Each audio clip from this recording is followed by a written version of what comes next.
1978 was an exciting year for the aviation industry, marking the 75th year in which the Wright brothers made their first flight and the introduction of greater freedom within the market structure of airlines. The Airline Deregulation Act, enacted by the federal government of the United States in 1978, privatized the airline business in the U.S. by eliminating government oversight from factors including prices, routes, and new carriers' access to the market. This allowed for greater competition within the oligopolistic market structure of the aviation industry, all the while lowered barriers to entry. Under the Sunset Act, the Civil Aviation Aeronautics Board that had formerly regulated inter-carrier treaties, acquisition, and marketing of aviation services was dismantled. The economic liberalization of commercial aviation was one of the several deregulation initiatives stemming from the emerging understanding that a government market structure did not satisfy the needs of the common masses. The liberalization of commercial aviation in the United States was part of a domino effect in which it incentivized the globalization of airlines, notably in Latin America, the European Union, and Asia. In this video, I will be examining the extent of the impact of which the Airline Deregulation Act of 1978 had on the aviation industry. The airline industry is highly complex, dictated by capitalistic corporate avarice and customer demand. The aviation industry is akin to an oligopolistic market structure, and airlines frequently engage in price competition to maximize profits respective to their services. Nonetheless, negative or positive externalities have an impact on the aviation market. Such airlines whom crave revenue above all can only flourish within this fiercely competitive market. Capital financing regarding investments and operational resolutions were severely restricted by the CAB's price control regulations. Airlines were restricted to only having the authority to compete upon food standards, cabin crew service quality, and the availability of flights. Airfares and the availability of flights were thus abundant, which in turn resulted in low load factors in proportion of seats filled per flight. The significance of the poor load factor can be portrayed with a 50% statistic in the early 1970s. The Airline Deregulation Act of 1978 encouraged airlines to compete with one another by removing arbitrary economic restrictions in the airline business. Advocates for the act believe that the pros of deregulation outweigh the cons, and the potential negative externalities that deregulation may possibly bring about to legacy carriers would not exceed the benefits of doing so. The nature of the theory was that increased competitiveness would encourage major carriers including Eastern, American, Pan American, Delta, and TWA to alter their operational and business models, and vacancies ensued by struggling major carriers would be promptly addressed by low-cost carriers like that of Southwest and PSA. This theory proved to be true as the proportion of passenger load factors grew as a result of greater competitiveness, rising from the aforementioned 50% in the early 1970s to 74% in 2003. According to the records, by 1986, European passengers were paying 25% more for their airfares than that of their American counterparts. As a result of this, the European Union was inspired to explore and implement roughly equivalent legal provisions by this price disparity, as well as general access of America's liberalization approach. The European Union passed its first economic liberalization package in 1987 with the goal of reviving the continent's airline industry. European officials shared the belief of their American counterparts that liberalization would boost airline rivalry or competition and thus lower airfares, ceteris paribus. In 1992, the European Union decided to relax administrative restrictions on the continent's air transport industry and give commercial carriers flying inside the Union more latitude regarding prices and routes. European carriers were able to openly contest for each other's regional customers by 1998. Despite the fact that the Europeans' deregulation policy did not initially provide radical outcomes, data shows that economic liberalization decreased total airfares and rendered air transport relatively affordable for European residents.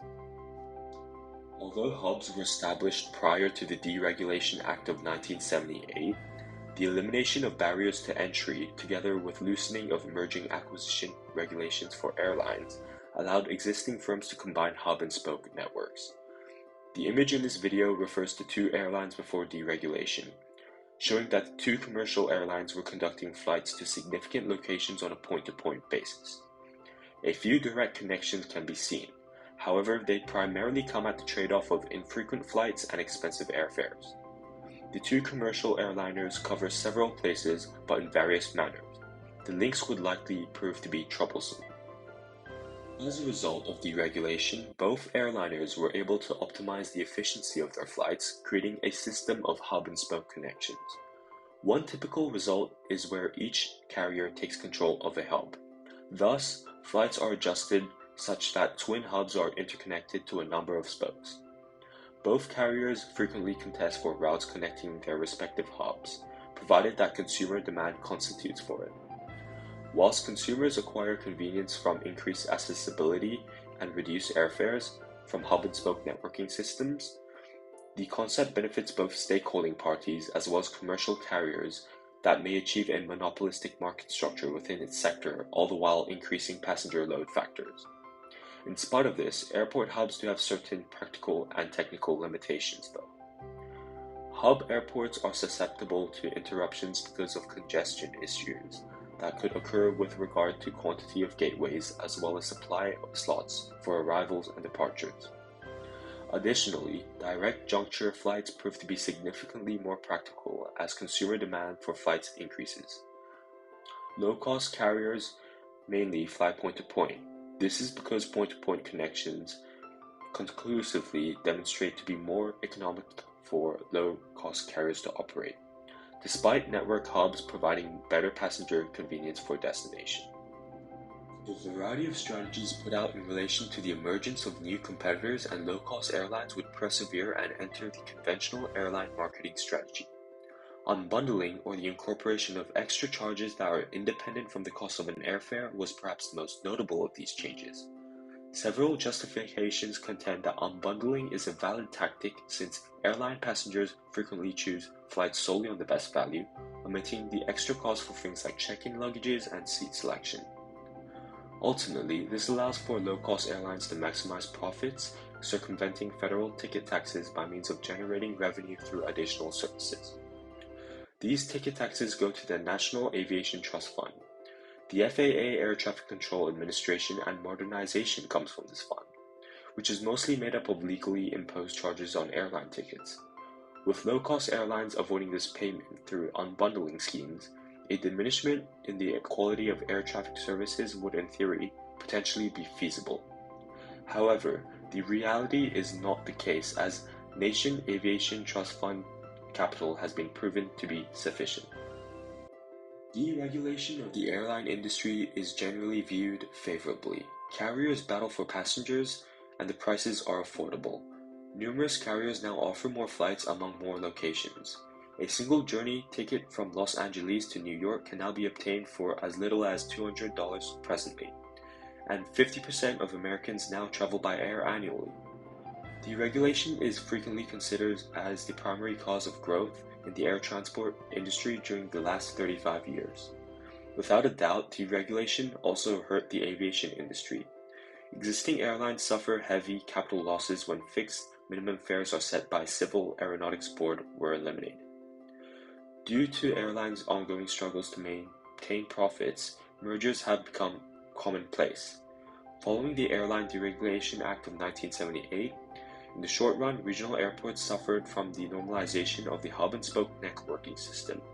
However, over time, low-cost carriers took the advantage of this predicament, and the aviation industry has also evolved thanks to more recent low-cost carriers. A more cost-effective service has replaced opulent, expensive services in the past, and popular opinion holds that deregulation gave way to the average person traveling via air.